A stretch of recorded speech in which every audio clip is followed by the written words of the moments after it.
Praise the Lord. खुदावन यीशु हमेशा के नाम से फिर एक बार हम आप सबों को इस YouTube चैनल के अंदर स्वागत करते हैं। और आज मैं आपके सामने बुधवार की बाइबल स्टडी के लिए उपस्थित हूँ। आज का जो विषय है खुदा के पवित्र कलाम से उजाड़ने वाली घृणित वस्तु। उजाड़ने वाली घृणित वस्तु मत्ती की सुवर्तमान 24वां अध्याय 15 में लिखा गया। इस विषय में 5 विषय है, उसी को हम देखेंगे। पहले हम अर्थ और लेखक के विषय में देखेंगे। दूसरा है उजाड़ने वाली घृणित वस्तु का अलग अलग नाम जो शास्त्र में है। फिर तीसरा है नकल या प्रतिरूप, इंग्लिश में है रेप्लिका, तो उसी को हम देखेंगे। चौथा जो है उजाड़ने वाली घृणित वस्तु का काम जो है उसी को हम देखेंगे। और आखिरी में आखिरी दिन की खिलाड़ी कौन है उसी को भी हम देखेंगे। तो ये 5 छोटा विषय है, इसी को हम खुदा के पवित्र कलाम से देखिए, क्योंकि ये आखिरी दिन में ये व्यक्ति दुनिया में खड़ा होगा और ये एक व्यक्ति है, इसलिए उजाड़ने वाली घृणित वस्तु एक व्यक्ति है। तो इसी के विषय में कई बातों को वचन से हम समझेंगे। तो वचन में जाने से पहले हम दुआ करें ताकि खुदा हमें अच्छे बुद्धि ज्ञान दे। तो आइए हम प्रार्थना करेंगे। Hallelujah hallelujah. खुदावन यीशु हमेशा के समय के लिए खुदावन तुझे धन्यवाद देते, दिया हुआ समय के लिए प्रभु आपके नाम की महिमा करते हैं। हम विशेष प्रार्थना करें आज की रोटी, आज का वचन जो तोड़ेंगे प्रभु, हम प्रार्थना करें आप हमें बुद्धि ज्ञान समझ दे ताकि पवित्र आत्मा से उस वचनों को हम समझ सके और आपके नाम की महिमा करें। और बढ़ाना की जो भी गुप्त बात है आप हमें सिखाना, जैसे आपने शिष्यों को लॉर्ड समझाया उसी समान प्रभु हमारे आत्मिक आंखों को खोल, हमें भी सिखा समझा ताकि सीखकर समझकर आपके करीब आए और आपके नाम की महिमा करें। सबों को आशीष कर, सुनने वाले सुनाने वाले दोनों के ऊपर दया कर, हम सभी के अपराधों को क्षमा कर, विश्वास से हम सबों को चला। छोटी सी विनंती खुदावन यीशु हमेशा के नाम से मांगता हूं, सुन कबूल कर, आमीन। तो आज का जो विषय है उजाड़ने वाली घृणित वस्तु, abomination of desolation, Matthew chapter 24:15, मत्ती की सुवर्तमान 24 उसका 15 वचन में लिखा है। इसमें पहला जो विषय है वो है अर्थ और लेखक के विषय में देखेंगे। इंग्लिश में जो वर्ड है अंग्रेजी में अबॉमिनेशन, अबॉमिनेशन मतलब घृणित वस्तु, उसका इब्रानी अर्थ है सिक्यूस। सिक्यूस का मतलब है घृणित वस्तु, और यूनानी भाषा में है लिखा है कि डेलियामा। डेलियामा का मतलब है घृणित। ये है अबॉमिनेशन जो अंग्रेजी में है, इसका हिब्रू और इब्रानी और यूनानी भाषा में मैंने उसके अर्थ बताया। अब दूसरा वाक्य जो है डेसोलेशन, डेसोलेशन मतलब उजाड़ने वाली। ये इब्रानी में समम करके कहा है, समम मतलब उजाड़ने वाली या नष्ट करना। यूनानी भाषा में एरिमोसिस, एरिमोसिस का मतलब है नष्ट या नाश करना। तो ये जो वाक्य इसके अर्थ हमने देखा, एबॉमिनेशन मतलब घृणित वस्तु, डेसोलेशन मतलब उजाड़ने वाली, दोनों के अर्थ हमने इब्रानी में यूनानी में हमने देखा। अब हम आगे जब लेखक के विषय में जाएंगे, ये उजाड़ने वाली घृणित वस्तु ये नए करार के अंदर 6 लेखकों ने लिखा है। और जैसे मत्ती की सुवर्तमान 24:15 में यहाँ पे लिखा गया कि इसलिए जब तुम उस उजाड़ने वाली घृणित वस्तु को जिसकी चर्चा दानियेल भविष्यवक्ता के द्वारा हुई थी पवित्र स्थान में खड़ी हुई देखे, जो पढ़े वह समझे। तो जो दानियेल ने लिखा गया उसी को यहाँ पे ये लेखक मैथ्यू ये इस सुसमाचार में लिखा गया। ये पहला लेखक मैथ्यू है। दूसरा है मार्क के सुवर्तमान 13:14 में जब हम पढ़ेंगे वहां पे भी लिखा गया, वो है लेखक मार्क। तीसरा जो है लूका की किताब 21वां अध्याय 20 वचन, वो लिखने वाला लूका है। ये है तीसरा लेखक। चौथा जो है डैनियल की पुस्तक 9:27, डैनियल 9:27, फिर 11:31, 11:31, फिर 12:11, 12:11। ये तीनों वचन में डैनियल है लेखक। इन्होंने उजाड़ने वाली घृणित वस्तु के विषय में लिखा गया। पांचवा है दूसरी थिस्सलुनीका दूसरा अध्याय 3 से 12 जब हम पढ़ेंगे। ये लेखक परमेश्वर के दास पौलुस है। उन्होंने उस थिस्सलुनीका मंडली को इस बातों को लिखा गया।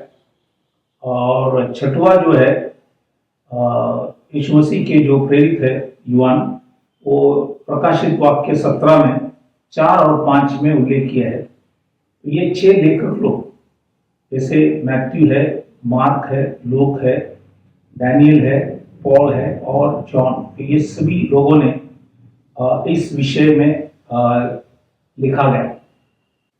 और ये 6 लेखक जो है, इसके समानता सिमिलरिटी कुछ बातों को आइजिया नबी यशायाह के 14वां अध्याय 12 और 13 में वहां पे लूसीफर कहता है कि मैं परमेश्वर हूं। और ये उजाड़ने वाली घृणित वस्तु भी वही कहेंगे। और एज़ेकियेल 28वां अध्याय 1 और 2 में भी लिखा गया, वो भी लिखता है कि मैं परमेश्वर हूं। तो ये दोनों अध्याय है, ये इस 6 लेखक लोगों ने लिखा गया उससे मिलता है। और इसलिए ये भी पुराने नियम की समानता है। तो इसलिए कुल मिलाकर हम देखेंगे तो 8 लेखक है। 6 एकदम साफ लिखा गया। 2 व्यक्ति ने शैतान के विषय में लिखा गया, क्योंकि उजाड़ने वाले घृणित वस्तु ये 100% शैतानी होगा। तो इसलिए इस बातों को यहाँ पे आपको बताया गया। तो आज हमने पहले विषय जो है आज और लेखक के विषय में हमने खुदा के पवित्र कलाम से देखा। दूसरा विषय जो है उजाड़ने वाली घृणित वस्तु का अलग अलग नाम। ये पवित्र शास्त्र में कम से कम 15 नाम मेरे पास है, तो आज वो आप सबों को बताना चाहता हूँ, ताकि आप इस घृणित वस्तु के विषय में अलग अलग नाम जो वचन में है वो आप समझ सकेंगे। पहला है मत्ती के सुवर्तमान 24वां अध्याय 15 वचन, मैथ्यू 24:15। यहाँ पे लिखा है उजाड़ने वाली घृणित वस्तु, जो हमारा विषय हुई है। दूसरा है डैनियल 9:26, डैनियल चैप्टर 9:26। यहाँ पे प्रधान की प्रजा करके लिखा है। तीसरा है डैनियल 8वां अध्याय 23वां वचन, डैनियल चैप्टर 8:23। क्रूर दुष्ट वाला एक राजा, ये है डैनियल लिखता है। चौथा जो है डैनियल की किताब 8वां अध्याय 9वां वचन, डैनियल चैप्टर 8:9। ये छोटा सा सिंह उसी के विषय में लिखा गया। ये अलग अलग नाम है। पांचवा जो है डैनियल 11:6 में, डैनियल चैप्टर 11:6, वहां पे उत्तर देश की राजा, वो है आराम देश के राजा। उत्तर देश के राजा मतलब आराम देश के राजा, ये भी कहा गया। ये है पांचवा अलग नाम। छठवा जो है दूसरी थिस्सलुनीका दूसरा अध्याय 3 वचन, यहाँ पे 2 नाम दिया गया। दूसरी थिस्सलुनीका दूसरा अध्याय 3 वचन, सेकंड थिस्सलुनीकन चैप्टर 2 वर्स 3। यहाँ पे लिखा है पाप का पुरुष, और यहाँ पे ये भी लिखा है विनाश का पुत्र। तो ये थिस्सलुनीका में 2 नाम हमने अब देखा, ये पाप का पुरुष, विनाश का पुत्र। ये दूसरा थिस्सलुनीका दूसरा अध्याय 3 वचन में लिखा गया। और दूसरा थिस्सलुनीका दूसरा अध्याय 8वां वचन में और एक नाम दिया गया, वो है अधर्मी, वो है दुष्ट, अधर्मी या दुष्ट, उसको नाम दिया गया। ये है 8वां नाम। 9वां नाम है प्रकाशित वाक्य 17वां अध्याय 4वां वचन, रेवलेशन चैप्टर 17:4। यहाँ पे स्त्री करके कहा गया उसको, और वो स्त्री जो है प्रकाशित वाक्य 17-18 में, रेवलेशन चैप्टर 17-18, वहां पे लिखा है बड़ा नगर, ग्रेट सिटी, बड़ा नगर के विषय में लिखा गया। और 10वां नाम जो है प्रकाशित वाक्य 17वां अध्याय 5वां वचन, रेवलेशन चैप्टर 17:5, यहाँ पे लिखा है कि वेद बड़ा बेबीलोन, बेद बड़ा बेबीलोन। और 17वां अध्याय 5वां वचन में और एक नाम दिया गया, वो है पृथ्वी की वेश्याओं, पृथ्वी की वेश्याओं। और तीसरा नाम वही 17वां अध्याय 5वां वचन में 17 चैप्टर वर्स 5 लिखा है, घृणित वस्तु की माता, घृणित वस्तु की माता। तो ये यहाँ पे ये 17वां अध्याय 5 में 3 नाम दिया गया। एक है बेद, बेद बड़ा बेबीलोन, पृथ्वी की वेश्याओं, घृणित वस्तु की माता। तो ये 12 नाम अभी हमने वचन से देखा। 13वां है प्रकाशित वाक्य 13वां अध्याय पहला वचन में लिखा है पशु। और ये डैनियल की किताब 7वां अध्याय 7वां वचन में उसको कहा गया है चौथा पशु, और एक राजा भी है, उसका अर्थ जो है राजा है। तो ये है 13वां नाम। 14वां नाम है प्रकाशित वाक्य 6:2। ये प्रकाशित वाक्य 6:2 में लिखा है कि श्वेत घोड़े, मतलब ये यीशु मसीह के समान सबको दिखाई पड़ेगा, लेकिन ये असली नहीं है, ये नकली होगा। तो उसको भी वही नाम दिया गया श्वेत घोड़े, व्हाइट हॉर्स। और 15वां नाम है पहली युवान 2 अध्याय 18 वचन, 1 जॉन चैप्टर 2 वर्स 18, वो है मसीह का विरोधी, वो है। तो यहाँ पे हमने 15 नाम देखा, और भी नाम होगा, जब आप पढ़ेंगे तो आपको भी समझ में आएंगे। तो इसलिए ध्यान से इस बातों को समझना, ताकि उजाड़ने वाले घृणित वस्तु का अलग अलग नाम है, जो आज हमने विस्तार से खुदा के पवित्र कलाम से आपको दर्शाया। तो अब हमने उजाड़ने वाली घृणित वस्तु का अलग अलग नाम हमने देखा, 15 नाम खुदा के पवित्र कलाम से हमने देखा गया।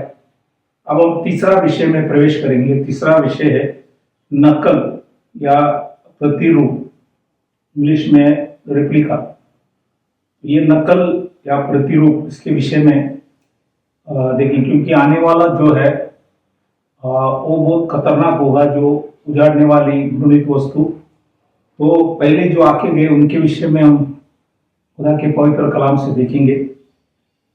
जैसे व्यवस्था विवरण 28वां अध्याय 50वां वचन, ड्यूटरनॉमी चैप्टर 28 वर्स 50। यहाँ पे ये व्यवस्था विवरण, इसके 28वां अध्याय जब हम पढ़ते हैं तो 1 से 14 आशीष है, 15 से लेकर आखिरी तक शाप है। शाप में खुदा ने मूसा के द्वारा इजरायलियों को कहा था कि यदि तुम मेरे नियम विधि को नहीं मानेंगे तो मैं 28:50 में लिखता है उस जाति के लोगों का व्यवहार क्रूर होगा। तो एक जाति को ले आएंगे, उनका व्यवहार क्रूर होगा। और ये था नबूकदनेस्सर राजा, जो बेबीलोन के राजा थे, इसके विषय में लिखा गया। ये दूसरा राजा 25वां अध्याय पहला वचन, 2 किंग चैप्टर 25 वर्स 1। यहाँ पे लिखा है बेबीलोन की राजा नबूकदनेस्सर ने अपनी पूरी सेना लेकर यरूशलेम पर चढ़ाई की। तो ये आने वाले जो उजाड़ने वाली घृणित वस्तु का एक नकल है या प्रतिरूप है। तो ये पहला प्रतिरूप या नकल जो है ये नबूकदनेस्सर राजा है। दूसरा जो है वो डैनियल की किताब 8:23 में लिखा गया, तब क्रूर दुष्ट वाला और पहली बुझने वाला एक राजा उठेगा। तो ये है आरामी देश का राजा एंटियोकस 4 एपिफेनिस। ये एंटियोकस 4 एपिफेनिस, ये इसके आप चरित्र सुनेंगे तो ये इजरायली लोगों के विरुद्ध कार्य किया। इजरायलियों की सब जो भी विधि उन लोग करते थे उसी को इन्होंने बंद किया। और ये एंटियोकस ने सभी इजरायलियों से कहा जूस जो देवी है उसकी पूजा करना और पवित्र शास्त्र पढ़ना, साबत पालन करना, ये सारा चीज़ों को उन्होंने बंद कर दिया। और यहूदी लोग जो नहीं मानते थे उनको मारा गया। तो ये बहुत क्रूर काम किया गया। तो ये था एंटियोकस 4 एपिफेनिस, ये आरामी राजा था। तो ये भी पुराने नियम में जो हमने पढ़े, तो ये भी एक नकल है ये भी एक प्रतिरूप है। तो दो प्रतिरूप नकल हमने देखा, एक है नबूकदनेस्सर, दूसरा है एंटियोकस फॉर एपिफेनीस। तो ये दोनों के विषय में जब हम पढ़ेंगे तो आने वाला इससे भी बहुत खतरनाक होगा। और उनके दिन में हम जाना नहीं, यीशु मसीह जब आएंगे तो हमें जाना है, क्योंकि उनके विषय में लिखा गया प्रकाशित वाक्य 13, रेवलेशन चैप्टर 13:1, प्रकाशित वाक्य 13:1। यहाँ पे एक पशु को समुद्र में से निकलते हुए देखा। ये मसीह का विरोधी है। ये पशु जो है चौथा राज्य डैनियल लिखता है, तो ये एक राजा है। और ये जो रोम साम्राज्य में जो चौथा पशु जो रोम साम्राज्य थे, उसमें जो भी देश मिला हुआ था उसमें से एक व्यक्ति बाइबल के अंदर लिखा है आने वाले समय के अंदर खड़ा होगा। और वो बाइबल के अंदर लिखा है उसके विषय में प्रकाशित वाक्य 13 में बहुत कुछ चीज लिखा गया। तो हमने दो नकल को देखा गया, उसी से आपको अंदाजा लगेगा कि आने वाला कैसा है, क्योंकि ये दोनों से भी खतरनाक होगा आने वाला जो पशु। इसलिए ये दोनों नकल प्रतिरूप को समझना जरूरी है कि इन्होंने आकर क्या किया। जैसे नबूकदनेस्सर आए कि उन्होंने मंदिर को तोड़े और फाटक को जला दिए, ये सारा चीज उन्होंने जो किया और काफी यहूदियों को मारा गया। तो उसी तरफ का काम आखिरी में भी किया जाएगा। उसी समान एंटियोकस एपिफेनीस ने भी उसी समान किया गया। इसलिए आज इस मसीह के विरोधी या क्रिस्ती विरोधी के राज्य के अंदर हमें जाना नहीं। उससे पहले जब यीशु मसीह आएंगे तो हमें चले जाना है, क्योंकि ये बहुत खतरनाक होगा। तो ये वचन में सारी बातों को लिखा गया। अब हम चौथा विषय में आएंगे। और चौथा विषय ये है, उजाड़ने वाले घृणित वस्तु क्या काम करेंगे, वो आके क्या करेंगे।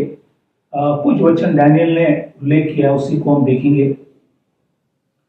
डैनियल की किताब 7वां अध्याय 25वां वचन, डैनियल चैप्टर 7:25।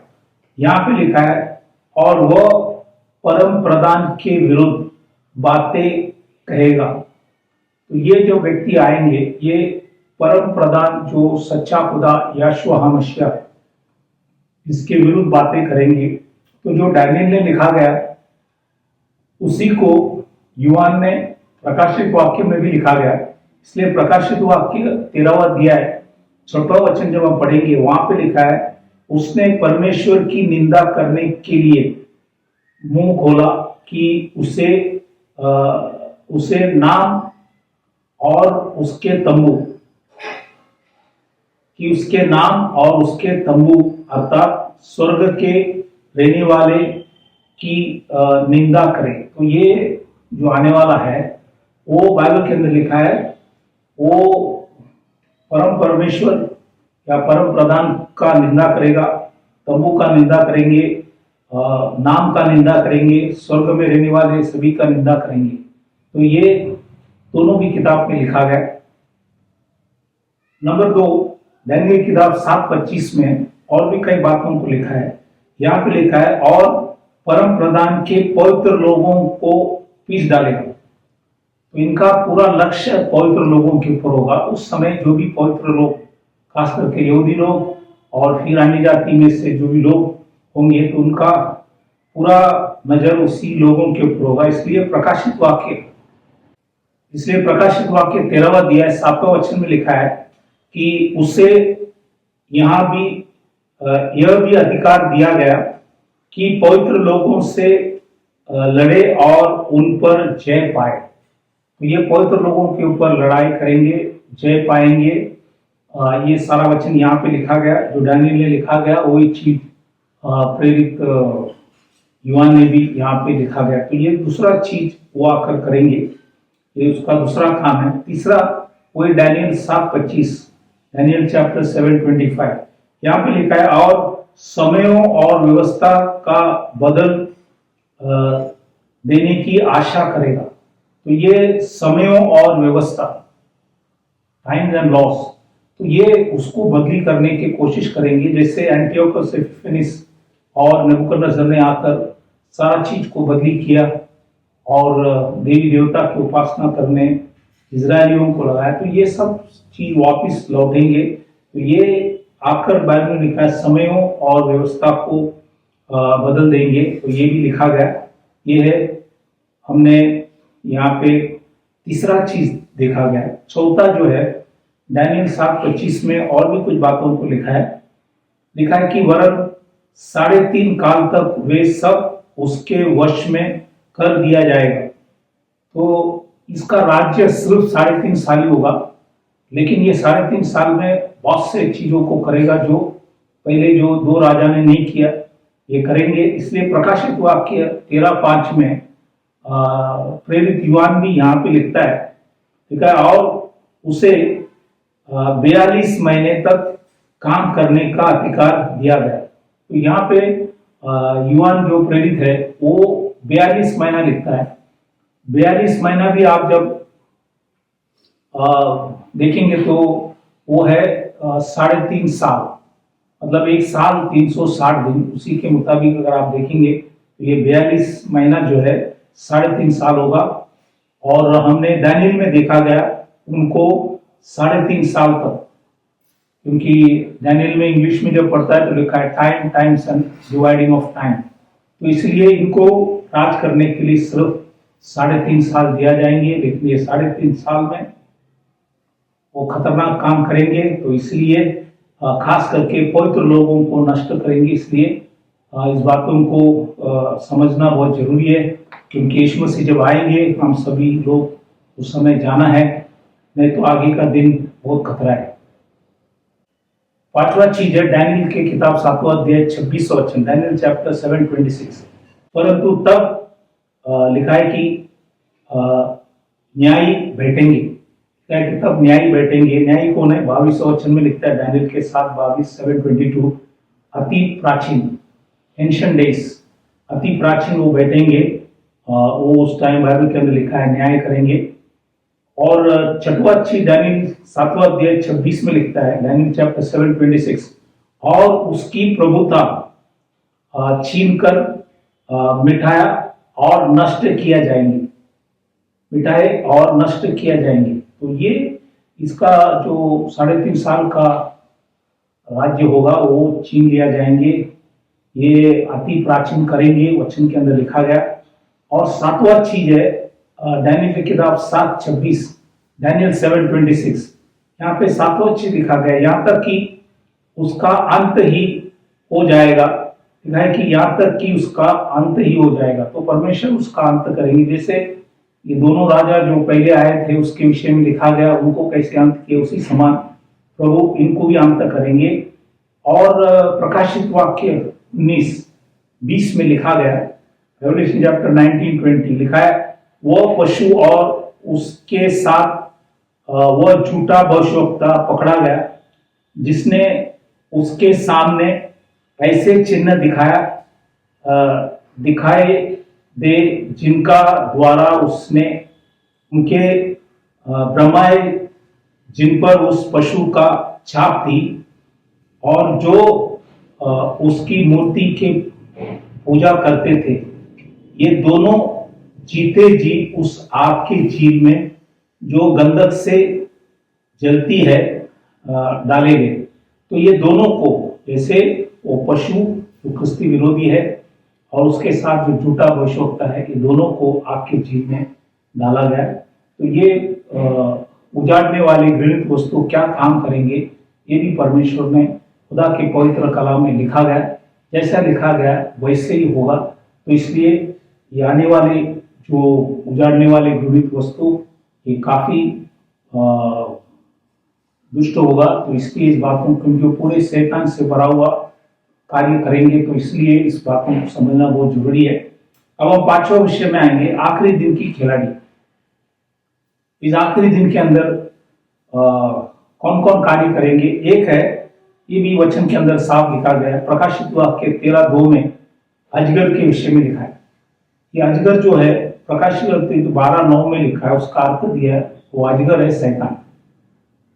ड्रैगन जो है शैतान है, अजगर जो है शैतान है। ये वचन में लिखा गया, रेवलेशन चैप्टर 13:2, फिर रेवलेशन चैप्टर 12:9।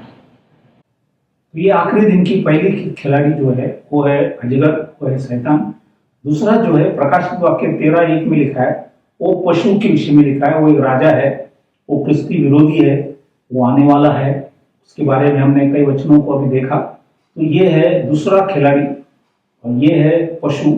और तीसरा जो है प्रकाशित वाक्य 13:11 में, रेवलेशन चैप्टर 13:11, ये है दूसरा पशु जो है वो है झूठे नबी और झूठे भविष्यवक्ता।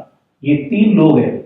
2 के विषय में हमने ऑलरेडी देखा कि उनको आग की जेल में डाला गया। तीसरा को भी बाइबल में लिखा है, प्रकाशित वाक्य 20:10 में लिखा है कि उनको भी आग के जेल में डाला जाएंगे। तो ये सबों को, ये तीनों खिलाड़ी को, आखिरी दिन की खिलाड़ी जो है, इन तीनों को डाला जाएंगे। जैसे अजगर है, पशु है, और दूसरा पशु जो झूठा नबी है, झूठा भविष्यवक्ता है, इन सबों को। इसलिए हम खुदा के पवित्र कलाम पढ़कर जानना बहुत जरूरी है। इसलिए आज भी अगर कोई व्यक्ति प्रभु को अगर नहीं जाना है तो आपका कर्तव्य है प्रभु को जान लो, क्योंकि आने वाले जो राज्य होगा वो क्रिस्ती विरोधी का होगा और वो 3.5 साल राज करेंगे, क्रूस से राज करेंगे। जो पहले हमने नकल प्रतिरूप देखा गया, उसी से भी काफी जोर होगा इनका, और ये लिखा हुआ सब वचनों को पूरा करेंगे। तो इसलिए उसके राज्य के अधीन में हम लोग जाना नहीं, हम यीशु मसीह जब आएंगे जाना। इसलिए आज भी अगर कोई प्रभु को नहीं जाना है तो जाना जरूरी है, क्योंकि वचन के अंदर सारी बातों को लिखा गया। इसलिए जब पहला मंडली प्रभु ने खड़ा किया तो प्रभु ने वचन में लिखा गया कि मन फिराओ और तुम में से हर एक अपने अपने पापों की क्षमा के लिए यीशु मसीह के नाम से बपतिस्म लो, तो तुम पवित्र आत्मा का दान पाओगे। तो ये सभी के लिए लिखा है, क्योंकि वहां पे लिखा है, क्योंकि ये प्रतिज्ञा तुम, मतलब यहूदियों के लिए, और तुम्हारी संतानों, मतलब वापिस यहूदियों के लिए, और उन सब दूर दूर के लोगों, वो है अन्य जाति के लोगों के लिए भी है, जिनको प्रभु हमारा परमेश्वर अपने पास बुलाएगा।